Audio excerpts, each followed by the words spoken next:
Não, o que nós vimos ontem é que, de fato, o bolsonarismo ele repudia a polícia, né? Ele tem uma ojeriza à polícia, ele despreza a vida dos policiais. Ele quer simplesmente, os bolsonaristas querem se favorecer.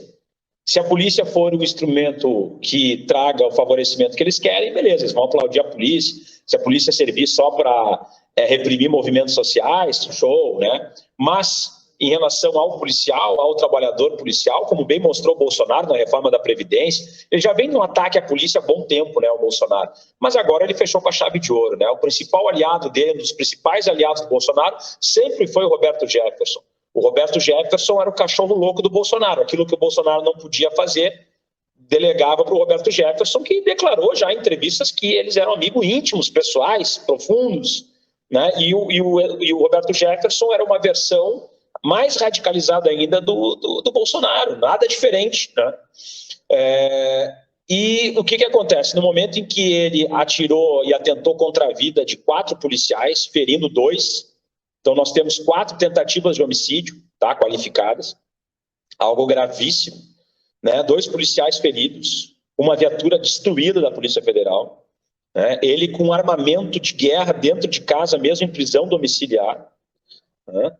Quer dizer, isso é a desmoralização completa da Polícia Federal, da Justiça, e demonstra bem como funciona o bolsonarismo e os apoiadores do Bolsonaro, né? Na base da violência, na base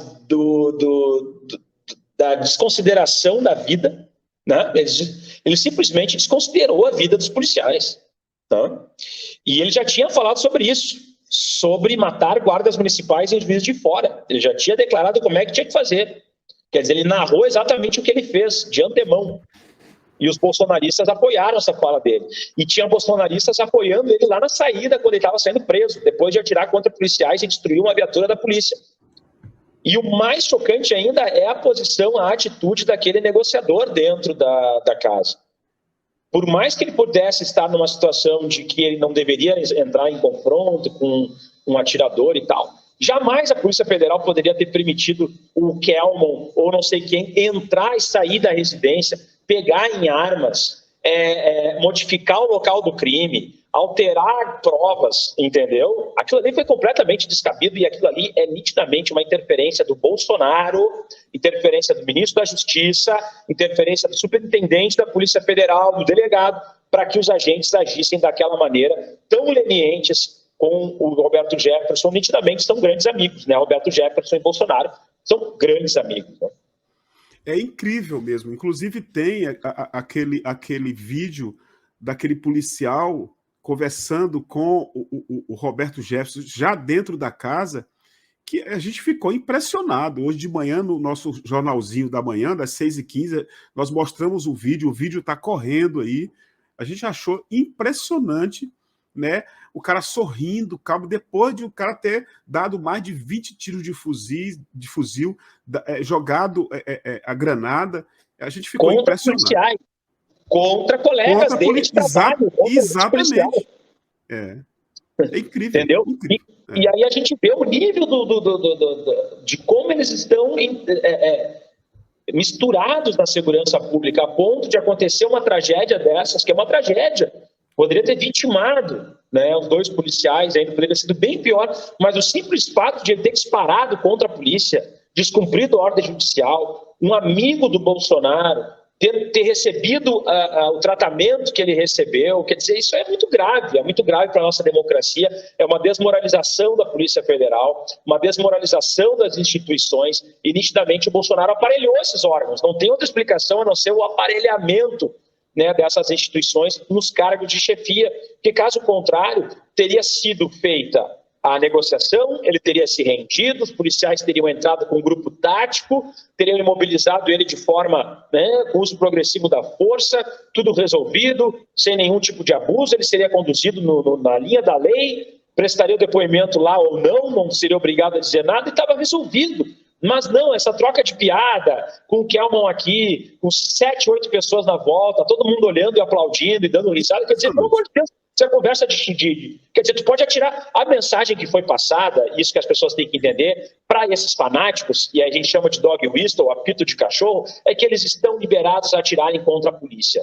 eles estão legitimados a atirarem contra a polícia, que no máximo eles vão lá para a cadeia e tal, passam uns dias lá, depois vão estar fora, podem comprar fuzil, podem matar policial, que está tudo resolvido desde que eles sejam bolsonaristas.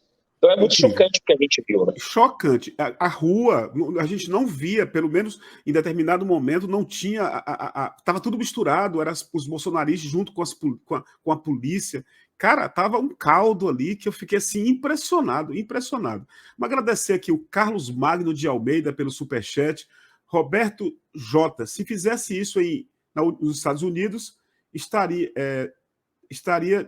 abatido na cabeça, né? Então foi impressionante aquilo ali, realmente a gente fica preocupado, né? A eleição está bem aí.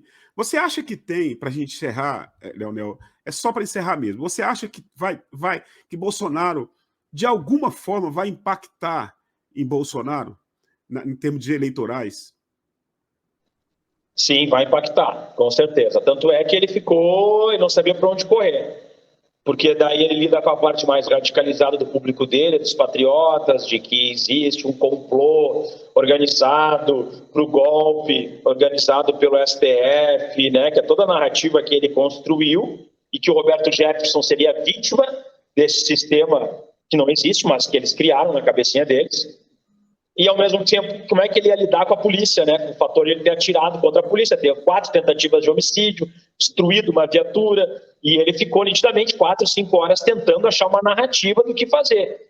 E aí, aos 45 do segundo tempo, ele decide jogar o Roberto Jefferson, não tem nada a ver com ele, começa a apagar as fotos, entendeu? Só que isso também, ao mesmo tempo, cria uma narrativa bizarra, porque ele tinha uma vinculação, ele não pode negar essa vinculação, né? Ele tentou apagar, como se ele nunca tivesse conhecido o Roberto Jefferson, e ao mesmo tempo ele joga para os leões o Roberto Jefferson como se ele não tivesse influência nenhuma, como se a fala dele dizendo o povo armado jamais será escravizado, você sabe o que tem que ser feito, vamos fuzilar a petralhada. Toda a política armamentista do Bolsonaro é que levou esse caos a essa quase morte dos policiais.